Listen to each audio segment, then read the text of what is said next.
দেখো কি সুন্দর এই বক্সটা, ভালো না? আমার তো দেখতে খুব ভাল লাগে। কি অপূর্ব দেখতে। জানো এর মধ্যে কি আছে? এর মধ্যে এই বক্সটা আমি সেদিনকে আলমারি পরিষ্কার করতে গিয়ে, আগে আমি আলমারি পরিষ্কার করতাম না, দিদিরাই করতো। এবার ওরা তো কেউ নেই, সব বিয়ে হয়ে চলে গেছে, আমি আছি। এবার আমি উঠেছি আলমারি পরিষ্কার করতে, দেখছি এটা কি একটা রয়েছে পিছনে। দেখো এই বক্সটা খুললে সোনার পেন আমার সোনার থালা আর সোনার পেন, সবই আমার সোনার। এই দেখো কি সুন্দর। আমি সেদিন কি করেছি, পেনটা খুলতে গিয়ে কেমন একটা হয়ে গেল, আর এটাকে আমি বন্ধ করতে পারছি না। এই পেনটা, এটা হচ্ছে এই মানে ফোল্ড করে ইয়েটা বার করার, রিফিল নেই, রিফিলটা নষ্ট হয়ে গেছে। আমি ভেবেছি পেনটাকে নিয়ে যাব, যদি পাই তাহলে একটা কিনবো, বুঝলে। এইটাকে রেখেছি, এত সুন্দর লেগেছে বক্সটা। আর এটা হচ্ছে তোমার সেই আগেকার দিনে আমরা লিখতাম না, ওই যে কালি পেন, কলম যেটাকে বলে না, এ দেখো কলম। এই যে মনে পড়ছে স্মৃতিতে। এখন যারা ছোট্ট আছো তারা জানবে না, কিন্তু যারা আমার মতন আমার মতন পড়াশুনো করেছো তারা জানবে। এই পেন, ছোটোবেলায় আমরা এই পেন দিয়ে লিখতাম। আর ডট পেন তো তখন ছিল না, মা বাবা তখন এই পেন কিনে দিতেন। এটা আটকাতে হবে। এক হাতে ভিডিও করছি তো, আমি তো পারি না করতে। ওই মায়ের সঙ্গে স্মৃতিটা, ওই যে যেটা বলেছিলাম তোমাদের প্রথম ভ্লগও জানি না কি করে করতে হয়, কি করে ভিডিও করতে হয়, কিছু জানি না।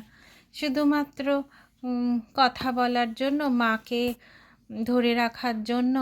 আর কথা কোথায় কথা বলবো, তোমরাই বন্ধু, তোমাদের সঙ্গেই কথা বলবো। তো এই দেখো সুলেখা কালী, সেই ছোটোবেলায় লিখতাম। তো এটা না আনিয়েছি, এটা দেখো গ্রিন, এই সবুজ রঙটা বেশ অন্য রকম, একদিনকে তোমাদেরকে দেখাবো।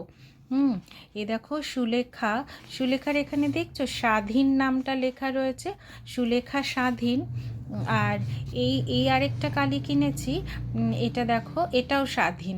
কিন্তু সুলেখার না স্বদেশী, স্বরাজ আর স্বাধীন, এই তিন নামে এরকম বর্তমানে বাজারে পাওয়া যাচ্ছে সুলেখা কালি। তবে আমার কাছে নেই। এই যে চিত্রটা যেটা রয়েছে, এইটার কিন্তু একটা বিশেষ গুরুত্বপূর্ণ একটা ভূমিকা রয়েছে।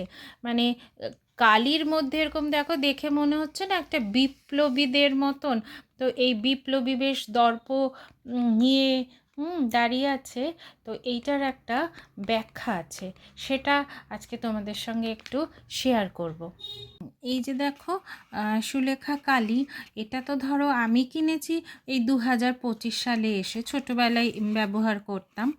তো অনেক বড় বড় সেই 1 লিটারের বোতলের হতো, তো এখন তো মাত্র 7 ml। তো এই কালির যে বলছিলাম না, গল্প শেয়ার করবো একটু, মানে কাদের বলবো বলো তোমার ছাড়া। এই 1934 সালে এই কালিটার মানে যাত্রাপথটা শুরু হয়েছিল। আর মানে সেই সময় না মহাত্মা গান্ধীর অনুরোধে দেশীয় পদ্ধতিতে এই কালি প্রস্তুত করা হয়েছিল।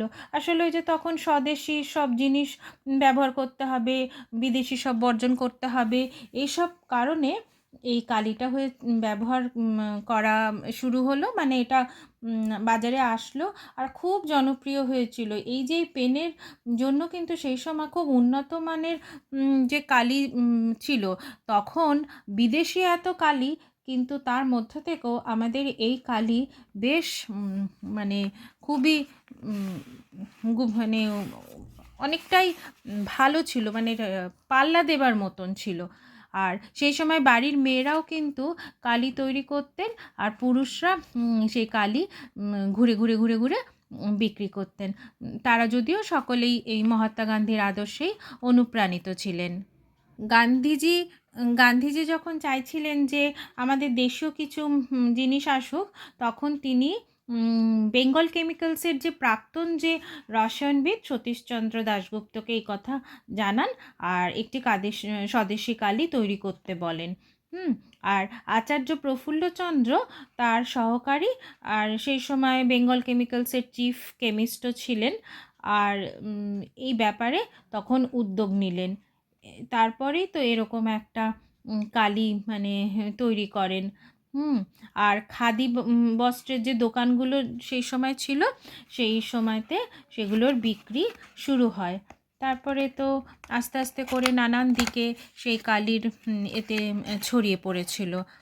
দিকে দিকে এই স্বদেশি কালি ছড়িয়ে পড়েছিল, মানে স্বদেশ ভাবনার থেকে এসছিল বলেই তার নাম একটা হয়েছিল স্বদেশী।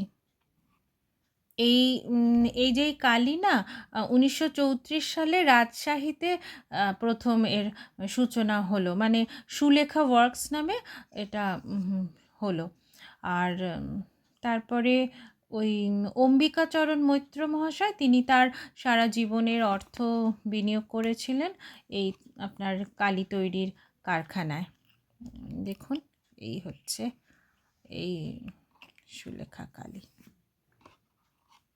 দেখে যাতে খুব সুন্দর, লেখাও পরে খুব ভালো।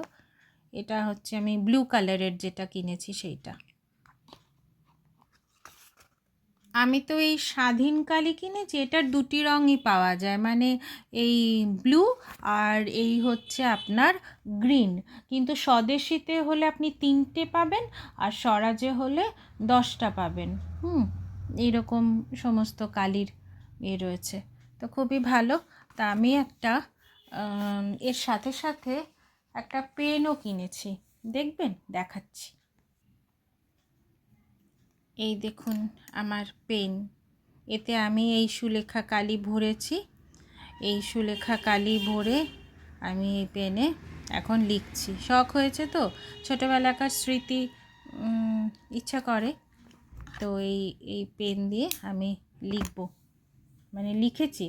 একদিনকে আপনাদেরও লিখে দেখাবো, আর আপনারাও লিখুন না। এই কালি কিন্তু বন্ধ হয়ে গেছিলো জানেন তো, এই কালির যাত্রাপথ খুব একটা সহজ ছিল না। যাই হোক, আমি তো সেই ইতিহাস বলতে বসিনি, একটুখানি গল্প করতে ইচ্ছা হলো তাই করলাম। আপনারা জেনে নেবেন অনেক মানে কষ্ট করে এই কালি আমরা মানে বাজারে এসেছিলো বা আমরা পেয়েছি। আমরা এই কালিটাকে চলুন বাঁচিয়ে রাখার চেষ্টা করি, লিখি। একটা পেন কিনলেই তো হয়ে যায় বলুন, খালি কালিটা কিনলে। আর ও কালিটার দামটা হচ্ছে 100 টাকা।